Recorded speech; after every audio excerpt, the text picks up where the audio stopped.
19वा दिवस आहे आणि त्याचा समारोप आमचे सर्वांचे नेते आदरणीय पवार साहेब त्या कार्यक्रमासाठी त्यांची उपस्थिती असणार आहे। त्याचबरोबरीने शिवसेनेचे युवकांचे नेते आदित्य ठाकरे साहेब त्या कार्यक्रमाला असणार आहे आणि काँग्रेसचे आमचे नेते बाळासाहेब थोरात त्या कार्यक्रमासाठी प्रमुख उपस्थितीमध्ये या तिघांची त्या ठिकाणी असणार आहे।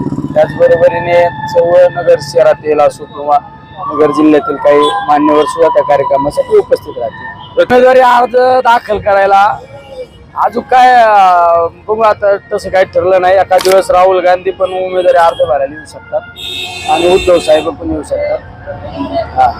कालच आमचा राहुल गांधींचं बोलणं झालं, ते म्हणले शक्यतो करून मीच येतो उमेदवारी अर्ज भरायला।